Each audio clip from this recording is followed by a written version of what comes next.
Hello Scorpio, this is Victoria from Mindful Bamboo and I'm here with your February Tarot Forecast. As always, we'll be looking at your love life, your career and workspace, and we'll get you some guidance from the universe on how to best utilize the energy of the month of February. At the end, I'll post some messages from a person of interest to yourself. And of course, we will begin with a little oracle message. Today is going to be the Enchanted Map Oracle. So without further ado, we'll dive right in. If you're seeing some smoke, it's just some sage that still keeps going. I didn't realize it's gonna be this smoky, but you know, I like sage. Hopefully the smoke doesn't bother you visually, so it's all good. This is cleansing of the space. What else? These readings are for Sun, Moon, and Rising Scorpio. So if you're checking this for a sun sign, please check out videos for other placements as well. I'm pretty much done. I have just a couple of signs to go after this. So if you don't see Sag and Cappy, they're going to be out very, very soon. All right. And of course, don't forget to like the video and subscribe to my channel if you're new. And of course, leave a comment, share it with others. You know the drill. And of course, don't forget, Mindfully Awake is my TV show that I'm doing weekly with Bold and Brave TV. I might actually change it to podcast because we are also launching it, like it's already launched as a podcast, but there will be more targeting towards the podcast audience. So I might as well rename it, and it makes more sense to people because TV show sounds very pompous, like but it's really, and a lot of podcasts, if you kind of like, if you're interested, if you really drill down, a lot of them actually have a video version of the podcast. It's just that they realize that not everybody is into that format. So you have a choice, you know? And it's almost the same with this one. You want to be looking at me while I speak, you can choose the video option, or you can go with the regular podcast. Whenever you stream podcasts, you can just search for Mindfully Awake. You can follow that podcast and you'll be notified when new episodes come up. All right, Scorpio, your card is flying, literally. I mean, this is so delightful. And you know what, this is the second reading where I got the like a very colorful springy card.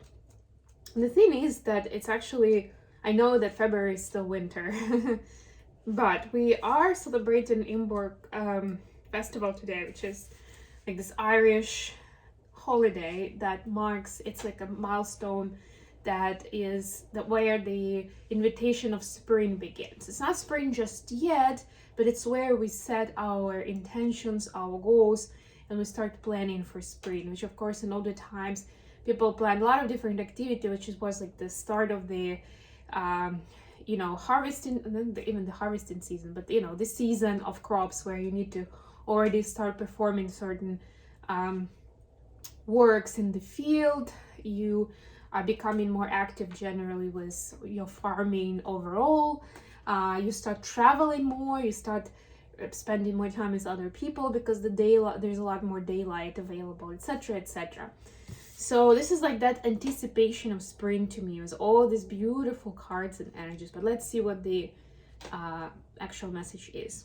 You have the power to see things from a higher perspective. If you were a bird flying high in the air, what would you see? When you soar above life's challenges and opportunities, a new perspective becomes available. Today you have invisible wings that allow you to swiftly bring your circumstances into alignment with your highest purpose. This is a sign that your waiting is over, that all your hard work has paid off, and the things you hope for are no longer beyond your scope. You have the ability to reach for the stars and find one with your name on it. Spread your wings and soar. The angels are waiting for you. All right, so it's like anything is possible if you have the eyes to see that opportunity, you know, if you get that bigger perspective. And I would say I'm getting this message for someone that even if you're listening to this with like a very like skeptical look and you're thinking, well, you know, the recent events are very far away from this. Like couldn't be farther from the truth. But you know what? It's almost like you need to take in that, I don't know, whether it's loss, disappointment, whatever that situation was, where you feel like, you know, somebody took advantage of you maybe, right? And see a higher perspective of that situation, how it's building you up towards your dream, right? Or if you can, that's also fine, but let it go. Don't let it, don't soak in that energy. Don't sulk in that energy. Move on and, you know, focus on this beautiful dream and build that vision. Okay, so Scorpio, for your love life, you have Six of Wands. Wow, that's the first card is the strongest card, by the way, and having the Victory card as the first card is already like a double confirmation of what we just talked about. Seven of Swords and Death. This is Scorpio. This is your energy. Of course, you could be dealing with another Scorpio. Why not? Then for your career, you have Two of Swords. You have the Fool. This is Aquarius energy. And you have Knight of Swords. Okay, lots of air in your workspace. And then for the advice, we have Three of Wands. Ace of Cups. Wow. And the Hermit, Virgo energy. Interesting. Actually, the Hermit and Three of Wands and kind of like, they look like the same person. It's like a comic book, and this is continuation of the action. This is funny. And then bottom of the deck is Page of Pentacles, which is also kind of like this figure, just like a different profile. Page of Pentacles for me in this deck specifically is about preparations, about getting ready. You see, she's like ready to step on stage, but is still behind the curtains, still getting ready, making sure that it's got her equipment, it's got everything ready.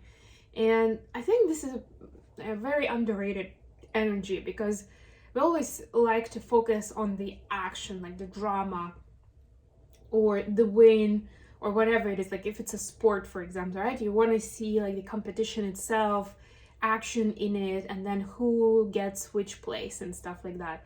But actually the preparation is even more important, of course, but it also can be exhilarating, it can be exciting on its own. It's all also depends on your perspective, you know? So don't underestimate the preparation that you've been doing, and that actually includes, as I was just telling in that story, includes the unfortunate events or circumstances when you failed or you lost the game or whatever it was, where you fell short somehow, you came in short. It was part of that preparation for what is to come next, because a big change is coming, and you are no stranger to the transformative energy of the Death card, because that is your energy and you're very good at it. Scorpios are generally very good at transforming and making something out of nothing, basically, right? It's a little tricky when it happens to you or your space of comfort, you know, suddenly it gets ripped from under your feet, and then it's like, whoa, what happens next, right? But this is exciting. This is something to celebrate. It's part of this victory energy, right? I don't really see much here for another person, I'll be honest with you, Scorpio. So even if you're in a relationship, this is right now, the focus is on you, how you see yourself, where you're headed, and how you turn losses into victories, pretty much, you know, how you see who you are more vividly, and you're able to turn your life around with that knowledge in mind, with that experience, and emerge victorious in wherever it is you're seeking. So let's say it's a relationship scenario and you've been hurt many times, you know, you feel like, you know, the opposite sex or whatever, the opposite energy is manipulating you somehow takes advantage of your good nature, right? And but you want success in love, you want to have that happily ever after, right? But now you know exactly what you don't want, so try to build from that what you do want, right? What is important to you. Not to mention that when you find that person, it will be so valuable, you know, it'd be like, wow, where have you been all my life? It's that kind of line, you know, that we hear in movies and books, and it just like gives goosebumps to both people, right? But it's gonna be amazing, right? And it's gonna be like, okay, yeah, I had to go through all that trouble because I now found an amazing person for myself. For your career space, we see, and it says getting a little long, Two of Swords, the Fool, and Knight of Swords. So there could be a little bit of overthinking, I'll be honest with you, Scorpio. With this energy, it's like you're trying to make a good choice, and eventually it's like analysis paralysis situation. You don't really know and you get stuck. But you know, go into the Fool energy for sure. The universe wants you to think less and just go for it, and trust that your instincts will lead you to where you need to be. That's the kind of the whole premise of the Fool card, right? The Fool doesn't think much. I mean, that's the association with the Fool energy, quote unquote, right? It's not too far from the truth, you know. It doesn't sound victorious, but it's like horse-drawn. But that's the whole point. The Fool doesn't think too much. The Fool just goes for it, right? We'll see what happens, right? It's also having faith that you are being guided and protected, and from what we've seen so far, you are. So don't try to over strategize, and be more open to experimenting, to give a new things a chance, a new people a chance. Maybe you're asked to hire somebody that you normally wouldn't hire, right? But give that person a chance, and you can set up their, I don't know, probation period for a little bit longer, so you have that time to make to confirm that this was a good choice, you know. Because maybe you're thinking, okay, I'll hire them, but like in a month or a couple of months time, I'm not gonna know, right? So make it longer, and that's fine. Especially in the current market, usually you have that ability, right? So you can work with it. But if it's like just intuitive guidance is like leading you to that point, then just go with it and you'll be surprised.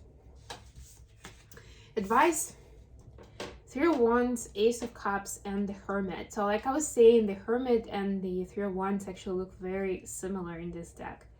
And to me, this brings me to the conclusion that even though we always say that there are things that are outside of our control and we can't really do much about it, and even with intention setting, you like send the message to the universe and then almost like forget about it, right? Don't fixate on it. But it doesn't mean that you're actually just doing nothing, and not even waiting consciously and thinking about it every day. It's like, okay, when? Okay, I wonder when it's gonna happen, when it's gonna happen. No, you're supposed to, even if there's nothing for you to do in that specific situation, you're supposed to still introspect, to still see where you can be a better version of yourself, where you can raise your vibration, so you can attract that beautiful future, or maybe a better version of that future, right? Because that also can have layers and, you know, be at a different level. So why not up your level? So it's really, really good, right? And not to mention work on self-love and self-care more than anything else. And that will also naturally attract what is it that you want to have, or who you want to have in your life. You know, what kind of life do you want to build, right? Filling your cup with love, but practical self-love, not just affirmation, or not just thinking to yourself, oh, of course I love myself. Yeah, that's pretty easy, that's pretty obvious. Yeah. But like 80% of people who say that, when it comes to like practical application, and I've done this many times where I would ask specific questions. This is the part that I really like.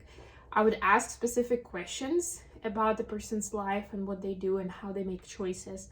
And it turns out that there's not that much self-love there.